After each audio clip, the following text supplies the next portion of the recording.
حالات څنګه دي چې زه ورشم که نه. هغه چې هلته کې لاړو کوفې ته ورسېده، په یو څو ورځو کې کوفې والو 12,000 کسانو د مسلم ابن عقیل سره بیعت وکړه چې موږ د حسین رضی الله عنه په باره کې ستا په لاس بیعت کوو چې هغه دې راشي کوفې ته او موږ ورسره څه کوو، موږ هغه خپل مشر جوړو، موږ د هغه بیعت کوو. هغه واپسې خط حسین رضی الله عنه پسې راولېږه چې حالات په ډېر ښکلي دي، خلک ډېر په انتظار دی،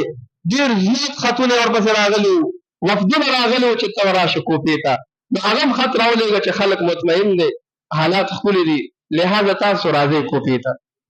دې طرف ته حسین رضی الله عنه اهل بیت کې څومره وي، 2 یا کسان د رسول الله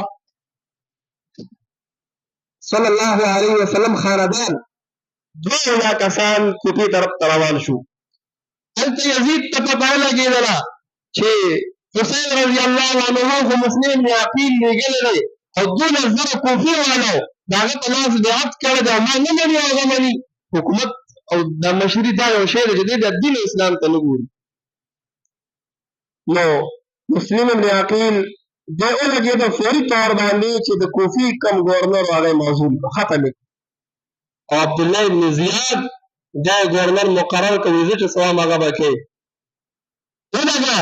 او خلک د مسلم بن عقیل نه واوره، دمکا یې ورکړه، یا خو داسې وه چې په لږو ورځو کې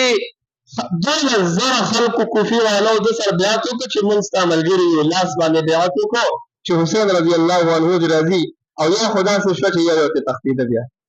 تر کې یوازې پاتې شو او د مسلم بن عقیل د قتل پسې شروع شو.